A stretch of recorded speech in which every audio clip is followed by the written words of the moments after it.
Good evening, ladies and gentlemen. Thanks for coming in tonight. Yep, we're going to get a few minutes early and get started. It looks like Katherine and Max is already online. On behalf of ImpactNFT Alliance, as well as Shaw Art Gallery, we'd like to welcome you. Along with our partners and sponsors for tonight, we'll welcome a stellar list of speakers. And for those who have heard Impact NFT before, NFT needs no introduction. But I promise you, by the end of the night, you will know everything about Impact NFT, as well as all called as Green NFT. For those of us who have gone through a wild ride this year, fighting the recovery from the COVID, NFT, in the crypto world, NFT is the most talked about terms and a household name. And so we would love to get you be involved. And with all the arts around you, later on, we're going to introduce them one by one. There's also a room in the back displaying wonderful NFT and a huge collection as well. But we have a very special guest tonight, and I would like to introduce him so we can get him to say a few words. Johan, for many of you in the crypto world, is the biggest name as far as in a lot of the investments and realizations of the green NFT. One of the biggest things, the carbon drop made headline news around the world. He can definitely tell us about it directly. And he is the founder of Kinetic Capital and founder of Social Alpha Foundation. And with that, I would like to introduce and have Johan to say a few words. Great.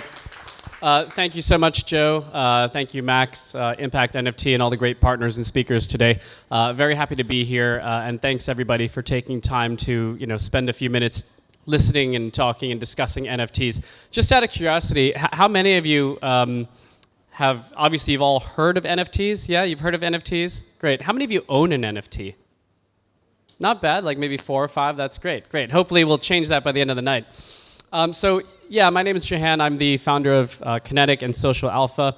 I've been in the crypto space since around 2013. I started the Ethereum community here in Hong Kong back in 2014. And with Kinetic, my investment firm, we've invested in over 220 projects and companies. We're one of the earliest investors. We're actually the first kind of venture firm in Hong Kong to solely invest in blockchain and crypto. And I'm very fortunate to not only be the crypto advisor to Christie's auction house globally, but I also am fortunate to work with some of the top crypto artists and NFT artists in the space, including Beeple, including Rafiq Anadol, and Ash Thorpe, and many others. So there's a lot of really great things happening in the NFT space. But as the founder of Social Alpha with Nydia Jiang, who also is the co-founder, we've been supporting crypto and use cases for blockchain and social impact since 2017. And earlier this year, we did something called Carbon Drop. Carbon Drop was one of the first charitable NFT. Carbon Drop is one of the first NFT sales which really featured a charitable angle. And what I did was, along with some other partners, namely Render and a few others, we got donations from NFT artists like Beeple, Rafiq Anadol, and a few others. And they just donated NFTs. And this was back in, I think, the beginning of the year, maybe January or February. And we just sold them. And the idea was to try and raise money for one of our Social Alpha grantees called Open Earth Foundation, which is dedicated to basically trying to address climate change through the blockchain with a decentralized ledger to track carbon credit accounting. And we hit the right market at the right time, and we ended up raising $6.6 million US, all to benefit this charitable organization, Open Earth. And that really kickstarted a number of other initiatives and helped them to really take a bigger swing at looking at climate change. And that really opened up the door, I think, to see what else is possible in the NFT space, in the blockchain space for impact. Recently, they had something called Ocean Drop, which is to benefit oceans and conservation. And I think tonight, with the great work that Project Arc and ImpactNFT are doing, we can see that there's a lot of continuation and deeper thought about how can NFTs really bring awareness, bring funding, bring collective action and incentivization, and impact positive behavior influencing to address climate change. So we're seeing a lot of different types of examples in the NFT space. Obviously, crowdfunding is one really big one. But I would point you towards a few other examples of NFTs, things like data, user data, and climate data. Imagine an NFT which could be used to actually capture climate data and would actually create some type of markets around climate data. There's a lot of potential for NFTs beyond the art side, beyond the design side. And I think projects like ImpactNFT and the work that Social Alpha is doing will really help to support some of these non-commercial applications of NFTs, which can benefit not only the environment, but all social impact and social causes. So that's really what we're doing. Precille, who is the executive director of Social Alpha, is going to be talking a lot more about what we do. But I would remind you, if you go to socialalphafoundation.org, we're just about getting ready to start a new cycle of grants. So Social Alpha is a grant-making organization. If you have friends that are looking for support for non-commercial applications in the blockchain space around impact or around specifically climate, which would be great, please have them go to the website and apply and learn more about what Social Alpha is doing, and feel free to speak to Precille as well. So I wish you all well tonight. Hope you learn a lot. Hope you walk away with some NFTs from ImpactNFT. And thanks again for coming. Thank you. Thank you, Johan. So with that, I'm going to ask Precille to please step up and have a seat. Where do you want me to sit? Yes, right here. I'm going to start off introducing our panelists on the Zoom. And I'll wait for Katherine. Katherine joining? Yeah, she was on. Yeah, she was on. Okay, maybe she's away a bit. Well, why don't I start with introducing Max.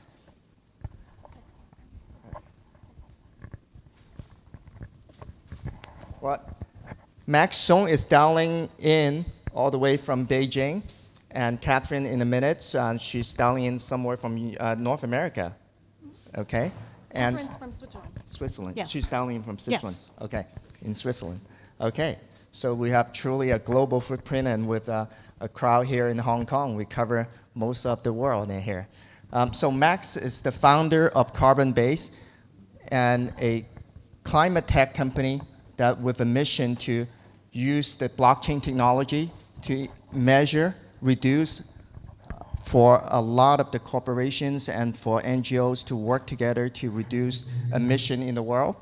And he also launched Project Arc, which is a technology solution platform and a launch path for ImpactNFT.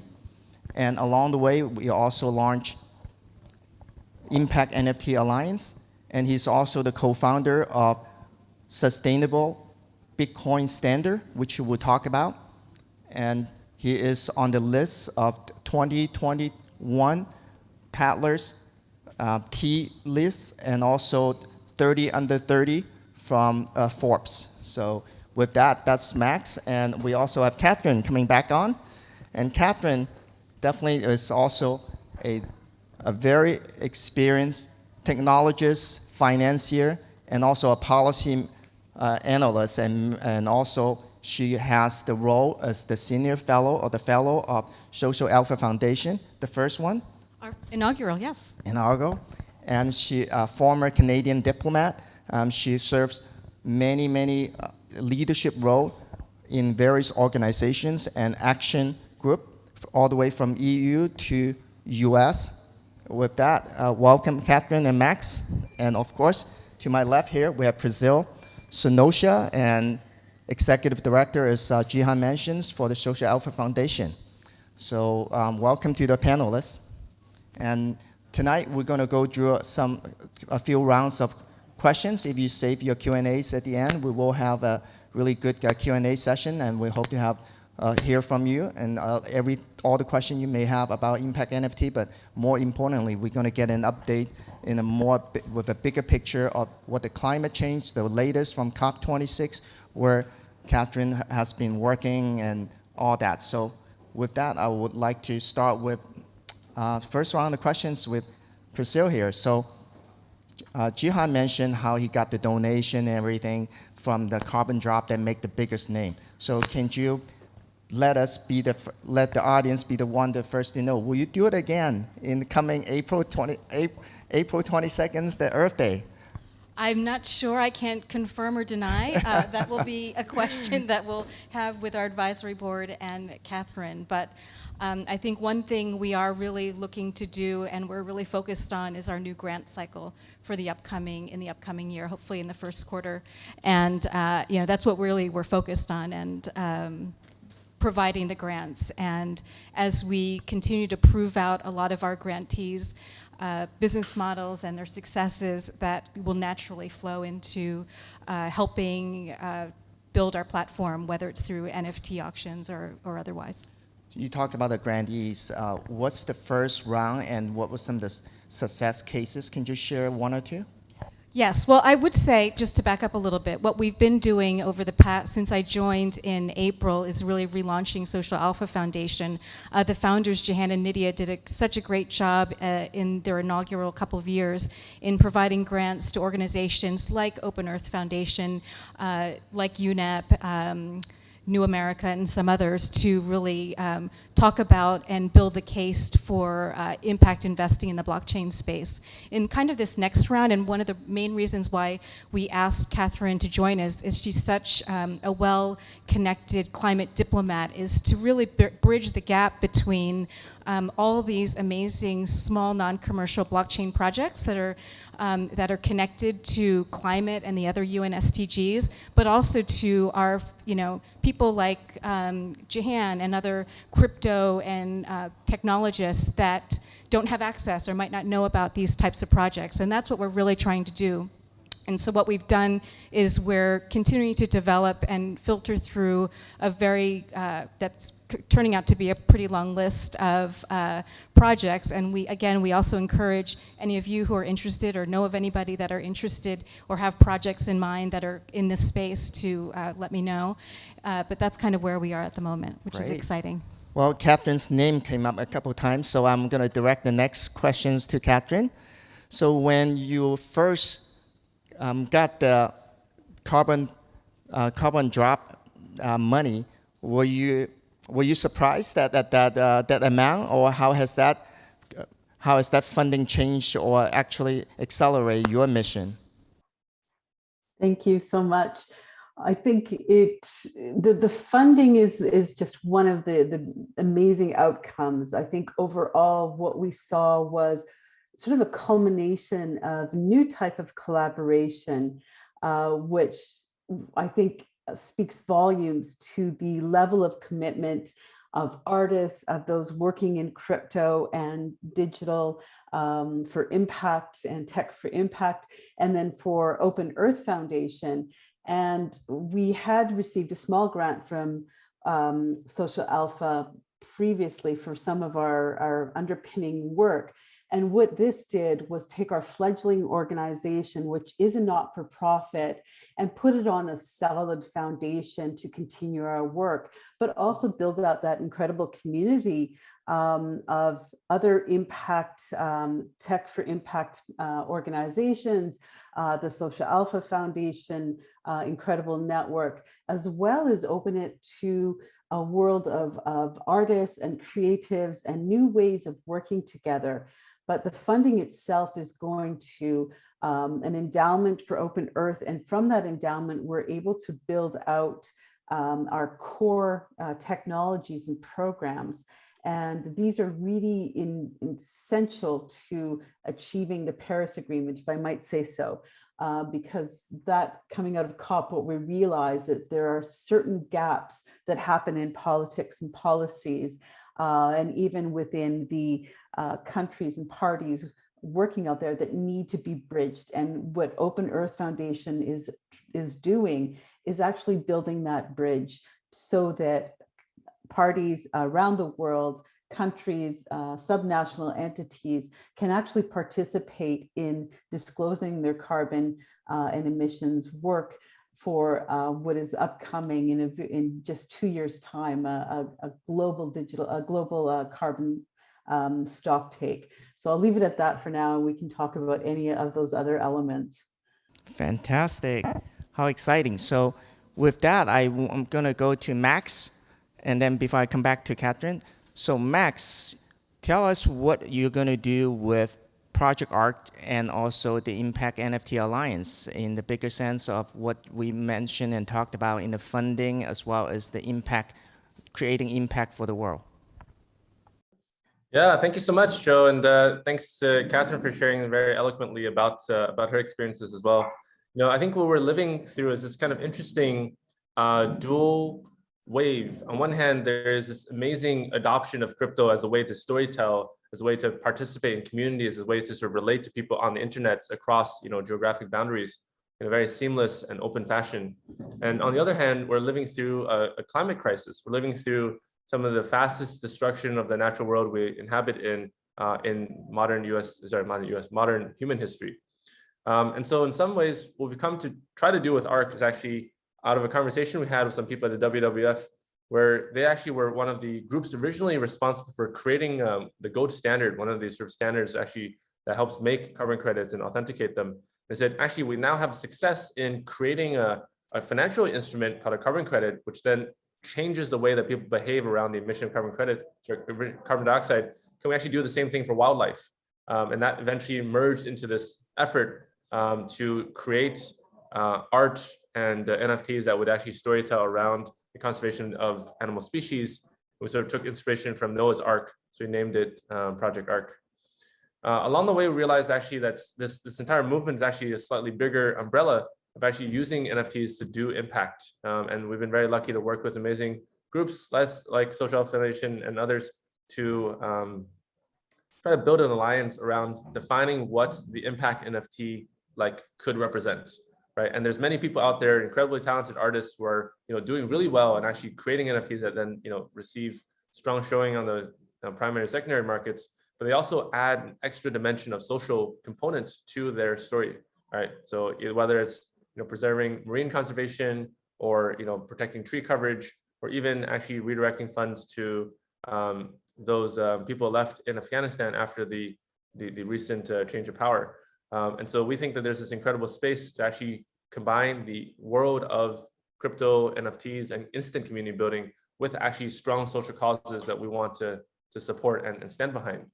And the final thing I would say is that I think we're starting to see a bit more of interaction between the real world and the crypto world through the transmission of data actually that changes how NFTs behave. So some of this is happening on chain, like in terms of games, but also some of it is actually happening now in terms of oracles for geographic spatial information and having that reflect on on-chain activities. So very excited to be here and also to explore and learn from all of you guys about where all of this stuff can go. And as ARC, we are, you know, dedicated to try to create impact through the tools of NFTs. Great, thank you, Max. I'm coming back to Katherine. So one of the things the crowd came in tonight was I was telling them, a lot of my friends, saying you're going to hear some updates from COP26. And as we saw on the news cycle, that making headline news with all the politician bickerings and all the other side news.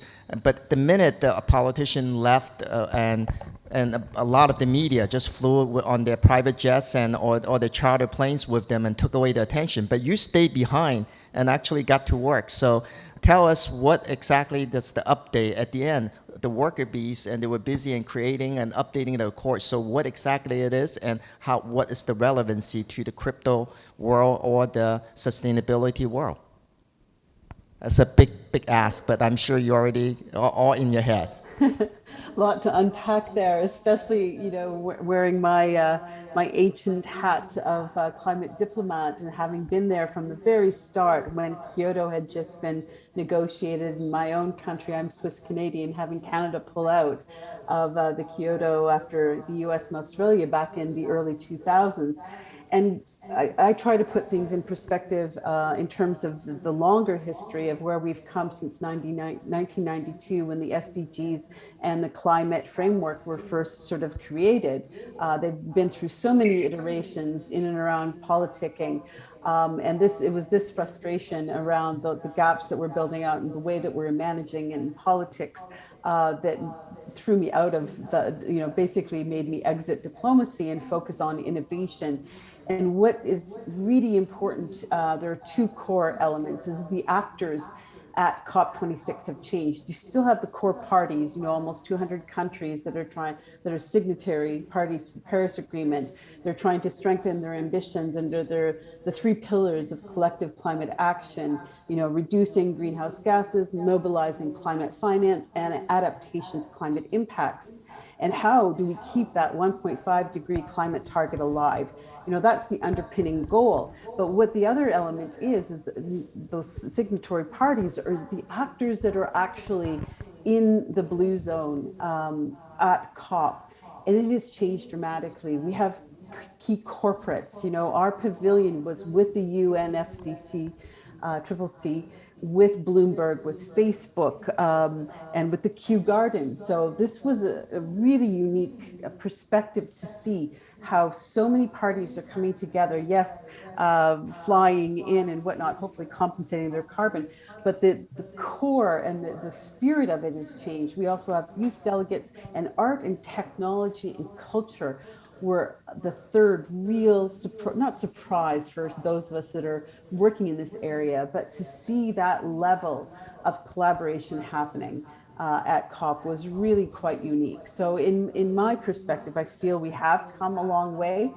We do have a couple of outcomes from the negotiations. We have the finalization of the Paris Agreement rulebook, which not only makes parties the Paris Agreement fully operational, but it gives certainty and predictability to market and non-market approaches. And then we have what is called an enhanced transparency framework, which will provide formats and tables to report on emissions and targets.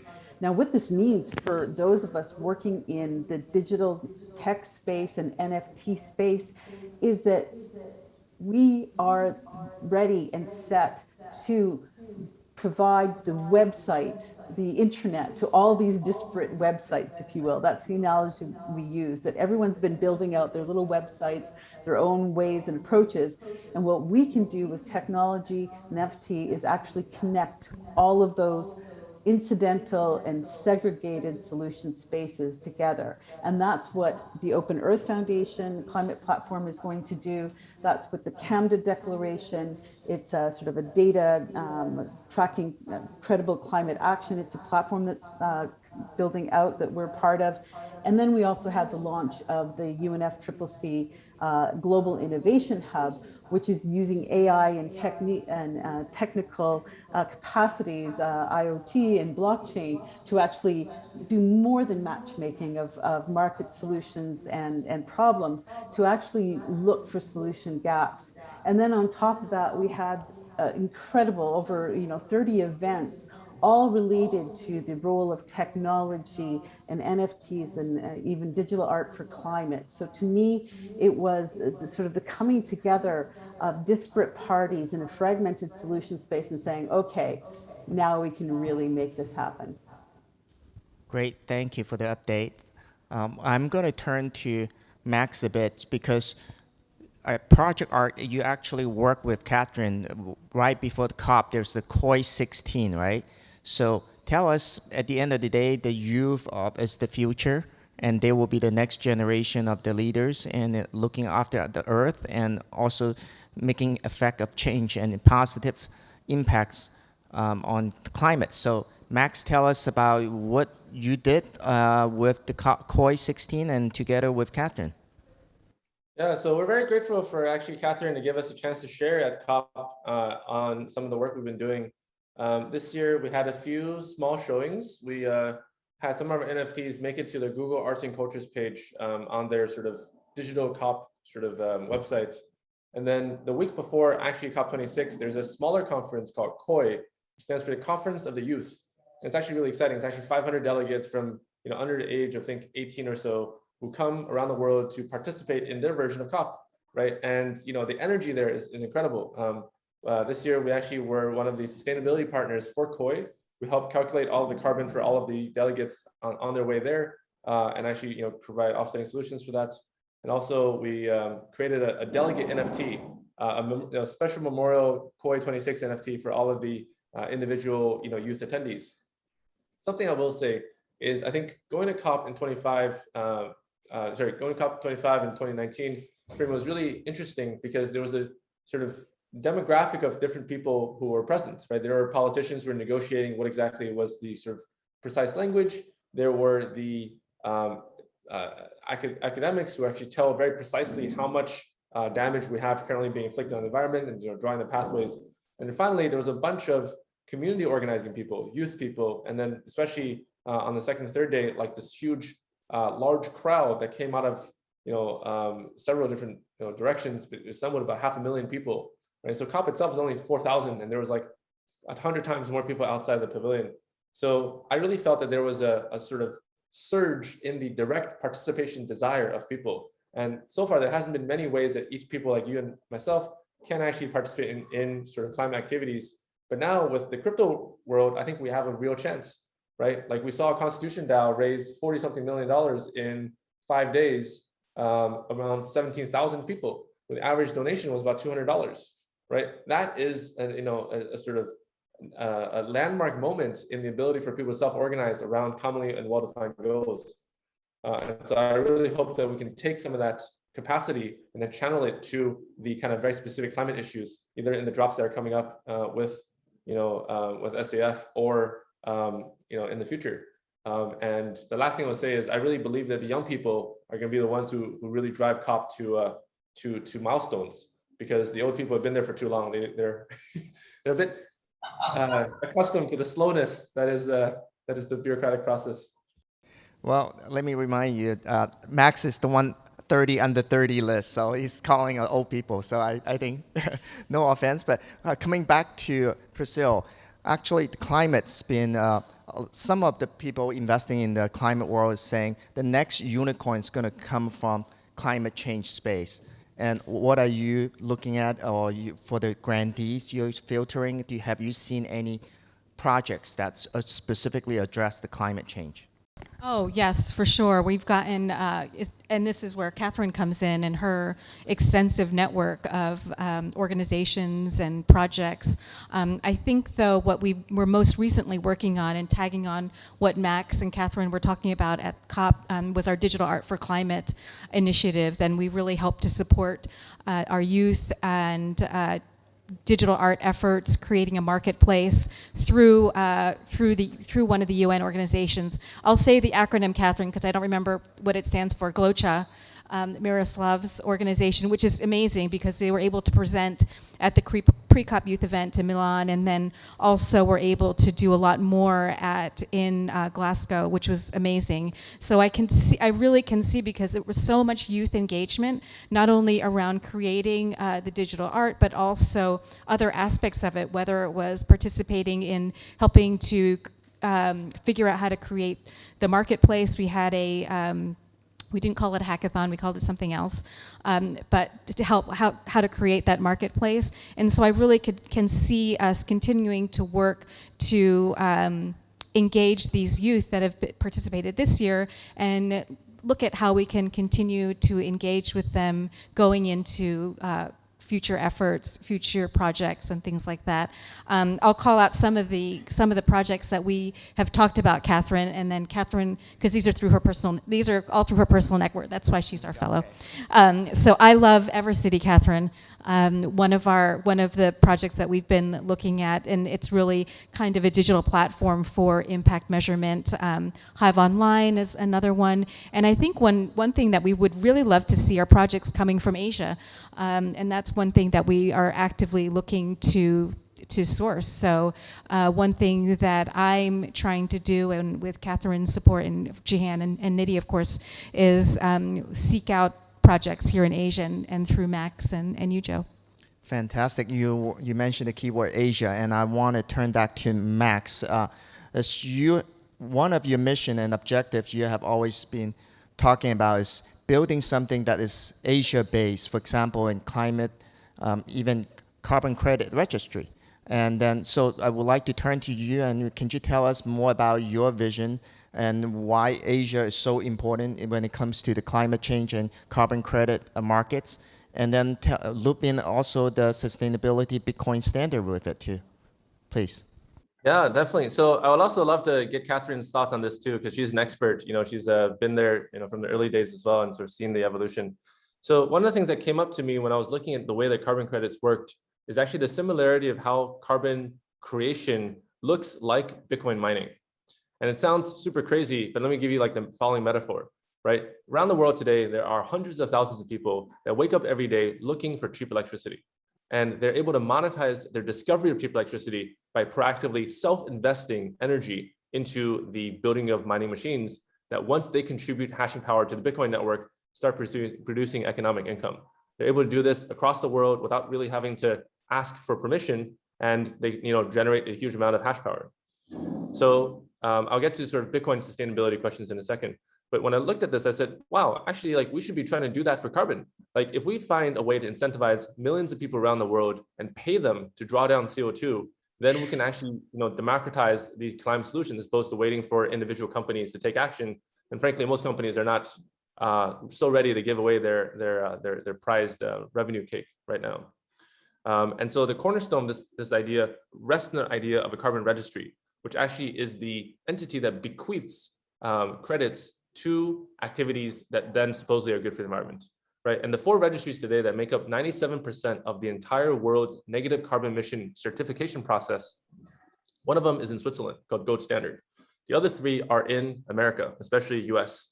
One in Washington, DC called Vera, the other 2 in California. And so Asia, despite having about 37+% of the total global emission profile, China being 27%, Indonesia being 3.3%, India about 6.6%, despite having like almost 40% of the global emissions, just 3 countries in Asia, Asia doesn't have the ability to work on its own standard setting for negative carbon stuff. And so I really believe that there's a moment in time in the next 2 or 3 years where there's the opportunity to really create an Asia focused standard that then works in Bahasa, in Cantonese, in Japanese, and in Korean with the major sort of emission sources of Asia, and actually incentivize the population there to think about how they can earn an income from reducing CO2. And the last thing I would say, and actually a shout out to Matt in the audience there too, I think I see him, is that we're working on a project called the Sustainable Bitcoin Standard, which actually aims to drive carbon neutrality and sustainability for Bitcoin itself. Bitcoin is one of the world's most incredible inventions, but the way we produce Bitcoin today is actually very heavy emission oriented, right? It uses, terawatt hours of electricity on a yearly basis, and most of it is actually coal and sort of fossil fuel packed. So with Matt and a few other folks, we're actually working on defining an incentive scheme for miners to actually use renewable energy, right? Actually to make that Bitcoin. And there's only 900 Bitcoin produced on a daily basis. So if we have a way to get, let's say 1% of the Bitcoin network to actually adopt this, then we can make 9 sustainable Bitcoin on a daily basis, which could be one of the coolest kind of rare NFTs you can make in this part of the world, right? A Bitcoin that actually is produced with green energy. So I'd love to jam with you guys more on that topic, but over to Katherine, I think to kind of hear. Yeah, we'll definitely come back to that. And please, Katherine, you are also part of the blockchain ethics framework and World Bank blockchain carbon market pilot program. You've been on it for a long time. So tell us what has evolved and what was before and what is now. I think what's evolved is already the actors that are involved and the new experts who are clearly showing even more knowledge than I have. So congratulations on what you're doing. It really is impressive to see. And I think I just want to say there's a democratizing element of technology that we're seeing here that is, answering the request, the need, the prayers that we've had for decades on this. What we have to realize that globally is that carbon credit is a generic term for basically any certificate, any tradable certificate or permit that represents the right to emit a ton of carbon or an equivalent amount of a different greenhouse gas. So already it's complex just in that first statement, right? It's not just one type of greenhouse gas and the right to emit. And where do you measure that, and where do you trade that carbon? So the idea was initially set out in Kyoto is to have a global carbon market and everyone trading with that, sort of like you have a price on oil, let's have a price on carbon. But it never worked out that way. And also the trading mechanisms are very fragmented. And some countries, remember the Paris Agreement, everything is national level. So any trading or reporting under Paris comes from the nation state. Yet what do we do with the actors, the companies, the individuals that want to improve their footprint, improve and trade, and sort of reduce emissions as an aggregation, if you will. So that is where Open Earth is coming in and saying, okay, we need to find a way to ensure that the non-state actors can actually, while we're building out these different carbon networks and schemes, so we can actually let that that will happen, but then we can also nest those and then report those up through the national disclosure accounting.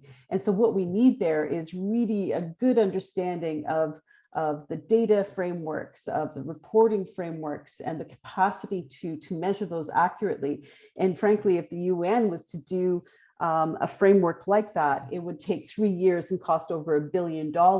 So what we're seeing with digital technology is the capacity to integrate and nest data trails and actors using DLT, and consensus can be achieved in near real time and at very little cost once you have this sort of public open framework and network laid out.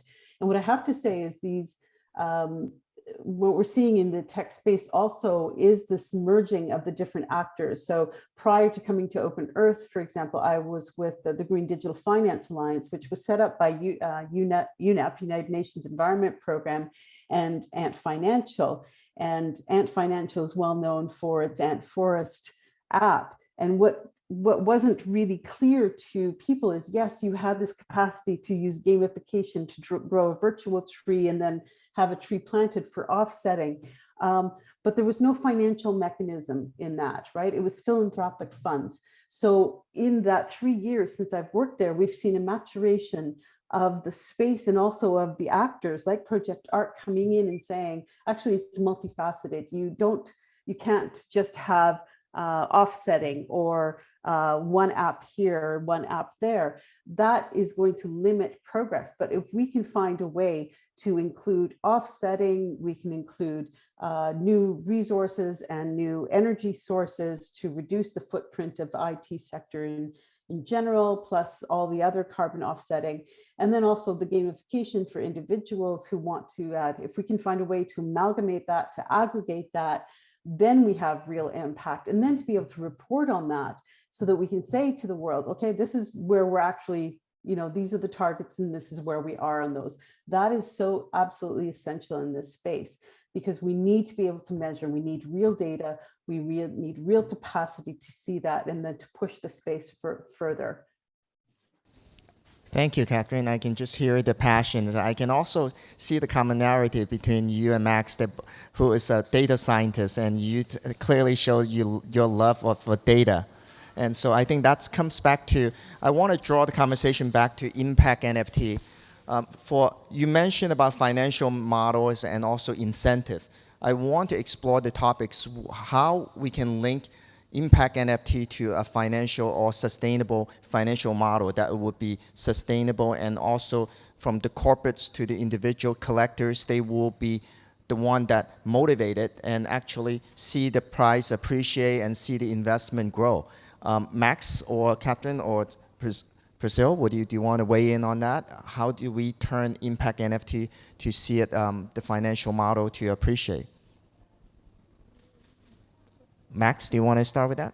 Yeah, I mean, I think Precille actually is the expert here, because the few drops that SAF has sort of spearheaded with Open Earth has been really successful. So, I personally want to learn more about how the mechanics of it works. From my own participation as an NFT collector, I've really wanted to find kind of drops that have a really strong sense of community and interactivity. And recently the pack drop that emerged, despite all the technical issues, I think was super exciting because it gave a lot of like future kind of potential for growth, right? And so the drops in NFTs that we hope that we can work on, hopefully will have a continuous narrative through the activity, as opposed to being kind of a one and done and there's like a single picture type of thing. So that's one direction that I think is kind of interesting. The other one is, at ARC, we've been very lucky to be approached by some large companies that want to actually use the NFT as a way to do storytelling around their own brand on the issue. And we think that there's this interesting discovery phase or wedge between the way that traditional marketing is done and the way that NFTs actually can accelerate and change the behavior between the sort of retail consumers and the brand itself or the company, right? And I think it's I think there's a lot of sort of creative disruption potential there. And so if we can couple this idea of sustainability into that potential itself, then we sort of hit the sweet spot. One of the big challenges that we've personally had, and this is just a learning that I've been going through the last 2 years of working on this, is that just emphasizing impact may not always lead to sales. We've actually had amazing art that we just didn't tell the story the right way, and it was kind of crickets. And so we've had to come back and say, okay, we have to focus on the collectability of the things itself, in addition to the incredible sort of impact it hopefully would make. But I would love to hear more from Precille about the way that you guys have been designing future drops. Yeah. Yes, I mean, to be honest with you, we haven't thought of a future drop for who we would benefit. This specific one for Carbon Drop was designed specifically for Open Earth Foundation through that initial small grant that we gave, that was given to them. And I think it was really a convergence of a number of different things. Katherine was in the middle of it. Not only was it kind of the next drop soon after the Beeple's initial sale, but also, that was one of the first ones that really supported climate or had an impact aspect to it. I think one of the great, it was quite new. It was a really small circle, and as I've reflected on it, and as I've reflected on it with Katherine and Johan, certainly the circle has gotten bigger, right? So a lot more people know about NFTs, are more aware of them, or NFT art, I should say, are much more aware of it. So. And then we have a lot more artists. So I think with a larger market on both sides, I think there are incredible opportunities, whether it's through the Ocean Drop, through the Impact NFT stuff that's going on, and it can go in so many different directions. It'll be really interesting to see. And then art is just one phase. Johan Kinetic, I should say. They're an investor in Yellowheart and looking at how other aspects, looking at music and media or other areas. I mean, I think if you think about it, there's so many really interesting ways that we can think about impact NFTs, and you can branch off whether it's art or other creative areas to support these really important things that are important to the earth and to humans as us. I don't know, Katherine, what do you think? You were in the middle of it. I think you've actually touched on a lot of the really important parts with Open Drop. I think we were just very fortunate, to have the incredible group of artists, including Beeple and Rufik Anadol, on the drop, and the timing after the Christie's auction for Beeple was really essential to that.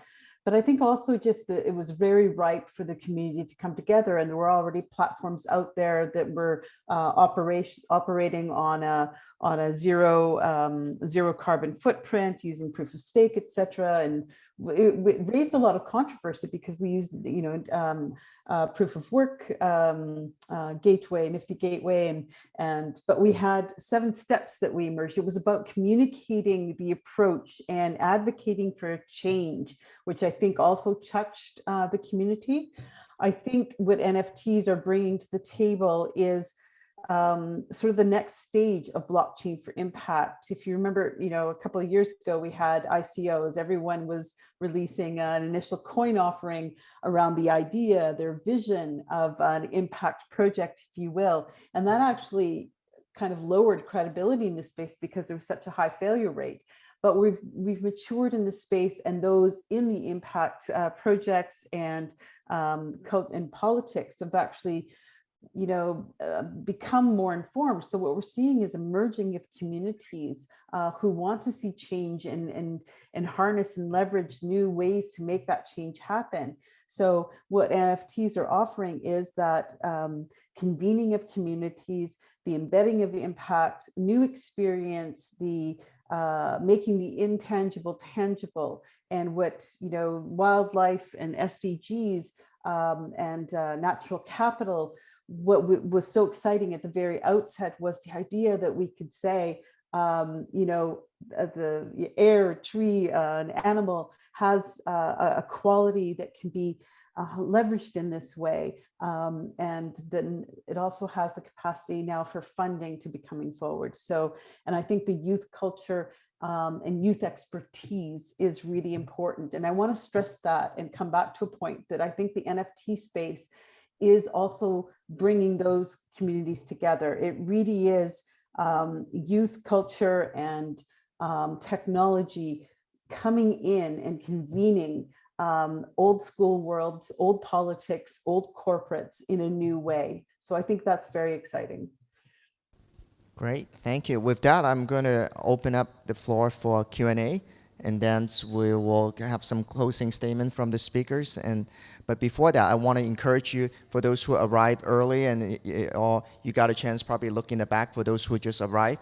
There is a big collection of Impact NFT in the back room, probably right behind this wall. The entrance is to my left right here. You go walk right in, and you can see the whole wall plastered with different screens and Impact NFT. So please do take the time to go. And also tomorrow night, we would have Meet the Artist night.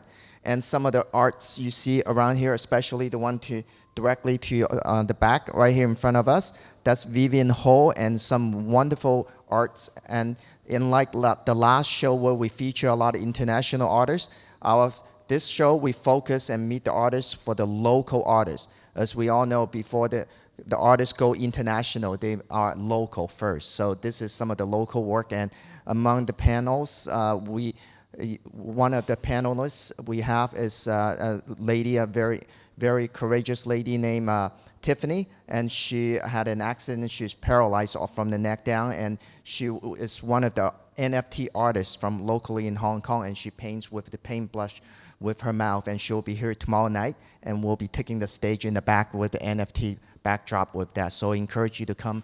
And then we also have Jimmy Rice and a couple others as well. So this is a whole long week of a series of Impact NFT for education, for engagement. And then we will end the week with inviting over 50 families of from underserved community in Hong Kong.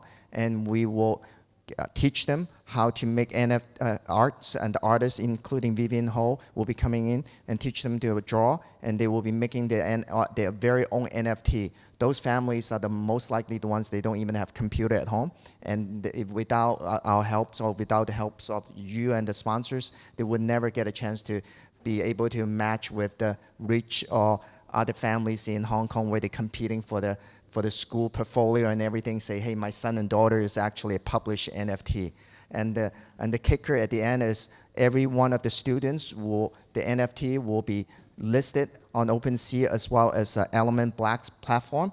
And then our donors and supporters would buy them and will actually give them the money. And unlike some of the artists out there still trying to find their first buyers, those students will walk away with their first checks from selling the NFT. So with that, I open the floor for questions. I'm going to hand the mic to those who have questions, and let's see who we have. Any questions? Thank you very much. My name is James, and we are working on a Impact NFT project which doesn't tackle climate change, but it tries to tackle housing. So what we're doing is, I'm an architect by training, and we invented a new kind of house, which is using concrete water pipes. And we convert the concrete water pipes into extremely cheap, fast housing for people to alleviate homelessness. And we'll be, issuing NFTs based on that design of the concrete water pipes. And hopefully through the whole mechanism and the smart contract, we'll be raising direct money into a production facility to build those concrete water pipes for people. And then we'll give them for free to institutions who need them, and they can pick them up, and then they can deploy them anywhere in the world. What I wanted to ask is, at this stage in our project, and we're quite close to our launch, which is later in December, we've been tackling and thinking about impact NFTs in terms of its kind of roadmap. And we're leaning towards creating a DAO. So having a DAO instead of the conventional kind of just go to market. And I just wanted to hear from the experts whether you feel that impact NFT projects would grow more fruitfully and more organically within a DAO, or would it be much better just in the open market? I just wanted to hear your thoughts. I think Max has an opinion Max, on that. would you like to take that one? I know we had internal discussions about our impact NFT projects. Sounds interesting, though. Yeah, well, I think on a high level, I think that DAOs make a lot of sense because they allow the contributors to actually participate directly in the activity, right? Like it's really changing the way that we think about the way the companies behave, right? Companies really segregate between users and owners. And so the owners try to get as much value out of the users as possible. That's really the corporate model. But in this case, like the users in the crypto world and DAO, like the crypto users are the crypto owners, right? And that changes everything. I mean, this is the magic of Bitcoin, that every person who holds Bitcoin naturally becomes an evangelizing agent for Bitcoin. And similarly for NFTs and for other DAO ownership as well. So I would say that you should do the DAO. But I think one of the key challenges that really come up in this is that people kind of overly, they put too much emphasis on the D part of the DAO and not enough on the O part. So it's not enough that you just are decentralized. Like that doesn't actually do anything for you. Like you need to have a lot of organization, but then you need to then make your organization inclusive, but you still need to have like a plan, right? And I think a lot of people sort of outsource the planning part because now they say, oh, someone else runs it. And then, leads a lot of chaos. So I think if you find a way to sort of create a core governing structure around the DAO, and then you allow people who are helping contribute to the project to be DAO members, right? I think that's one of the best ways to build teams these days. There's too many opportunities for anyone to sort of be like one type of person in the crypto world, but like people love to be part of the collective communities, and so you gradually attract like a lot of amazing people into the DAO as well. Before I get, please, Katherine, would you like to I weigh? agree. I think the emphasis on the DAO also, focusing back on the organization, but also the business model. The concrete water pipes model is a very interesting one, and this is where I think legacy knowledge is really important in ensuring that your organization has a really robust. I've investigated, and I'm happy to talk to you behind the scenes also about your business model.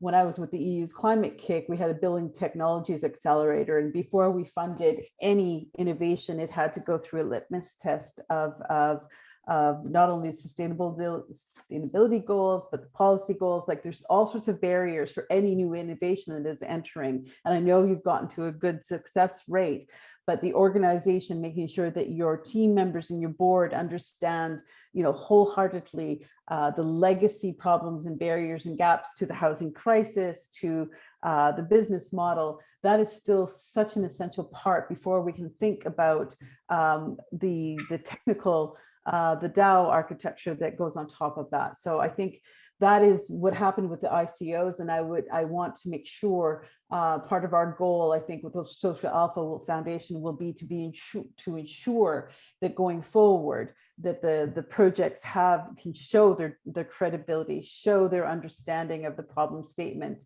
and their impact directly, as well as sort of the design and innovation around the crypto space. And I would say the structure of DAO may be new, but the concept of a community owning something, working towards something is always been around. And I think the fact that you have to build that community first, I think that's the key to us. And it's always for any project, we have to build that community of support. So with that, great question, James. We'd love to talk to you more about that. And any other questions? Okay. Okay, well, thank you so much. I think I'm going to go through the closing statements, and we are at the end of the year. Looking forward to 2022. Any predictions you would like to give? And if not for the world or for the market, maybe for your organizations. Where do you think you will go next year? And yeah, I think one thing that came out of that I'm thinking about and reflecting on as we talked tonight was this really whole idea of community. I am still quite new to the blockchain and crypto space, to only for a couple years now, and it really, you just see this community getting stronger and stronger on in so many different aspects, and I just see that continuing. And us at Social Alpha Foundation really want to help facilitate that and be a catalyst for that. Great. Closing statements from Katherine. What are your predictions for the next year?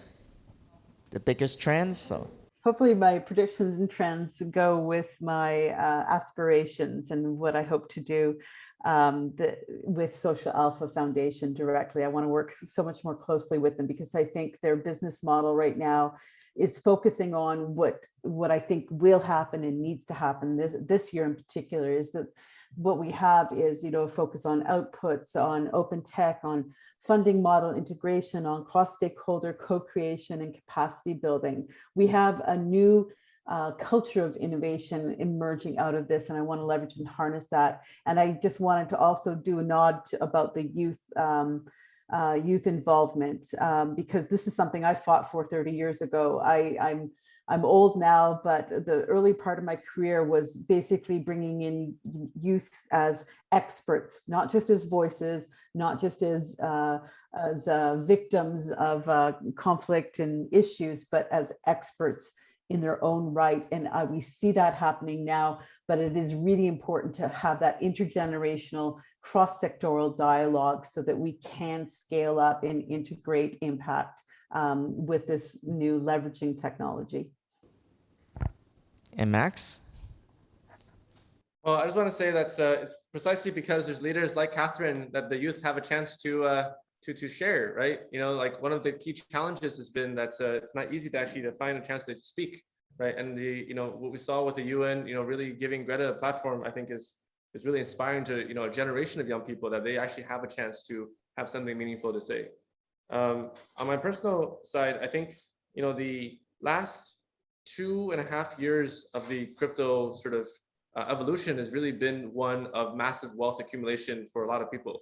Like, many people in the audience have probably experienced incredible gains from this. And I think what I hope really to advocate for is say, okay, let's take some of the earnings of that and actually use that to make sure that, the people living on the planet today have like another, 200 or 300 years to go. And, I have no doubt that the, creative potential of the metaverse and of the sort of digital economy is going to continue to grow. And so it's, we sort of need to find a way to thread the needle, saying, how do we actually make this growth inclusive enough that actually drives value directly into the social problems that we need the most? I really believe that crypto is a tool of change, of such incredible sort of positive social change. And I hope that we don't lose sight of that as we become, successful in this particular line of work. Great, thank you. Let's give a round of applause to our speakers. And, sorry. One more question, sure, please. Yes, thank you. If you don't mind, I just would like to grab Katherine 1 or 2 minutes too, because she just hit on the keywords. I'm very interested. She said she's launching the cultural innovation project. So my name is Amanda San. I run a foundation called Arts for Good Foundation in Hong Kong.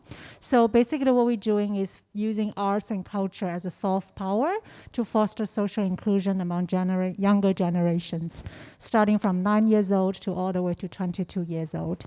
So culture and arts, I do believe, have the soft social power, which our foundation is doing. And I would like to connect with you maybe afterwards and then maybe discuss about. And then NFT and the blockchain is also a new platform that we're exploring with another partner to develop our product, to promote our belief in the social power of arts in the new digital form and a new digital platform. So so I just want to introduce myself and maybe connect with Katherine afterwards. And if you have any idea with your cultural, innovation, I'm happy to connect. Multicultural roots is what we believe, deeply believe in, and we believe that future generation needs to have as well. So yeah, I'm happy to connect afterwards and by any chance. So thank you. Great. Thank you again. Thank you for the panelists. Thank you, Katherine. Thank you, Max, for dialing in. And we end the sessions right here, but again, there will be a program tomorrow night. On Thursday night, we also have a program featuring local ESG experts talking about the intersection of ESG with the crypto world. On the panel, we have one gentleman who has brought the hairy crab, that normally the delicacies for all the favorite Hong Kong people, and actually locally grown them here in the wetland in Hong Kong. And he actually feed them and raise them through leftover kitchen all the compost from around locally in Hong Kong. Not only he earns carbon credit, but he's also creating a payment gateway. People can pay with cryptocurrency, various kind of coin for the hairy crab. And so it'll be interesting to hear him. And then there will be the foremost forestry experts in Hong Kong, and he will be talking about giving us an update what Hong Kong is doing in the master planning to keeping the park or not keeping some of the land, and what they're going to do and what is the exact carbon credit that our Hong Kong massive public parks been generating and what are the measurements on that. So do join us on Thursday as well. So it's a week of very exciting programs. So we hope we'll see you again. All right, thank you so much. And do look at the gallery in the back.